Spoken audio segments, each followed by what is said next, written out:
Good morning students. Today we will discuss about the factors affecting location of industries.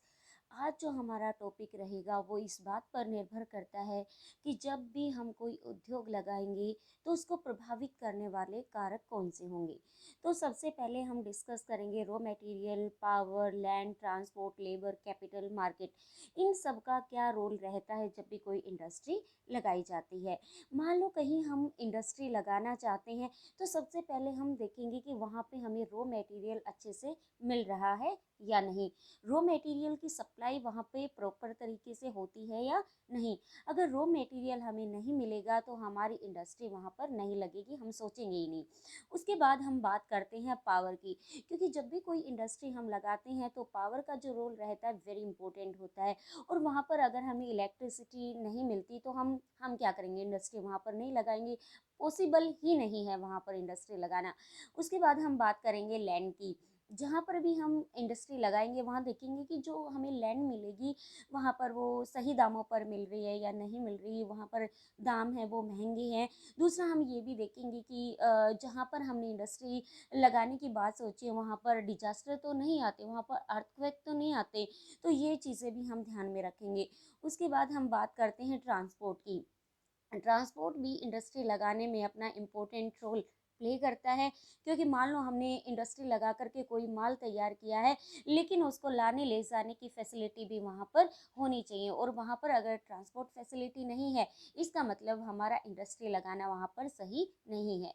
उसके बाद हम बात करते हैं लेबर वहाँ पर जो भी इंडस्ट्री में काम करेंगे वो वर्कर्स कैसे हैं, दाम कैसा लेंगे, वो ये सारी चीज़ें हम देखेंगे। उसके बाद है कैपिटल। मान लो आप इंडस्ट्री लगाना चाहते हो लेकिन हमारे पास उतना पैसा नहीं है तो भी हम इंडस्ट्री लगाने के बारे में नहीं सोचेंगे।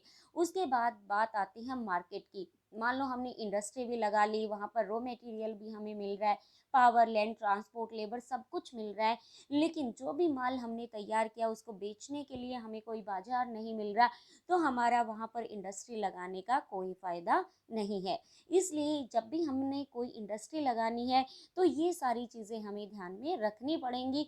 इनके बिना हमारा इंडस्ट्री लगाना बेवकूफ़ी होगी और हमें ज़्यादा से ज़्यादा लॉस इसमें हो सकता है। हम सोचते बेनिफिट की हैं लेकिन फिर हमें लॉस का सामना करना पड़ता है। उसके बाद हम कुछ और पॉइंट्स दिए गए हैं उनको डिस्कस करते हैं। तो फिर यहाँ पर बात आती है, अगर ये चीज़ें नहीं है तो फिर हम इंडस्ट्री कहाँ लगाएं, तो कैसी जगह पर हम इंडस्ट्री लगाएं। तो ये दिया हुआ है कि industry are situated where some or all of this factors are easily available. यानी कि हम इंडस्ट्री वहाँ लगाएंगे जहाँ पर हमें ये जो फैक्टर हैं वो या तो कुछ या मतलब सारे ही हमें अच्छे तरीके से अवेलेबल हो जाते हैं। ऐसी साइट्स पर हम इंडस्ट्री लगाएंगे। उसके बाद हम बात करते हैं गवर्नमेंट की। Sometimes the government provide incentive like subsidies, power, lower transport and other infrastructure so that industry may be located in backward areas. कई बार हमने देखा है कि मान लो सिटी में लगातार इंडस्ट्री बढ़ती जा रही है तो जो कुछ पर्टिकुलर जो सिटीज़ हैं वो तो डेवलप हो जाते हैं, लेकिन कुछ ऐसे भी एरियाज़ होते हैं जहाँ पर जो बिल्कुल बैकवर्ड होते हैं, जहाँ किसी तरीके की कोई डेवलपमेंट नहीं होती, लोगों के पास रोज़गार नहीं होता। ऐसे तरीके जब होती हैं, ऐसे सिचुएशन में हमारी गवर्नमेंट क्या करती है कि जो बैकवर्ड एरियाज़ हैं उनकी भी डेवलपमेंट हो, इसलिए वो इंडस्ट्रीज़ को सब्सिडी देती है।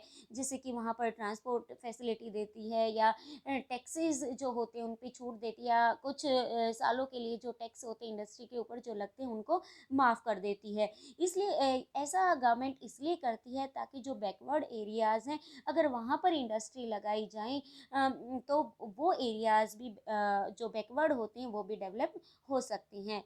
उसके बाद हम बात करते हैं कि जो औद्योगिकरण होता है उससे क्या होता है कि जितने जो सिटीज़ होते हैं या टाउन होते हैं उनकी डेवलपमेंट भी होती है और उनकी ग्रोथ भी होती है।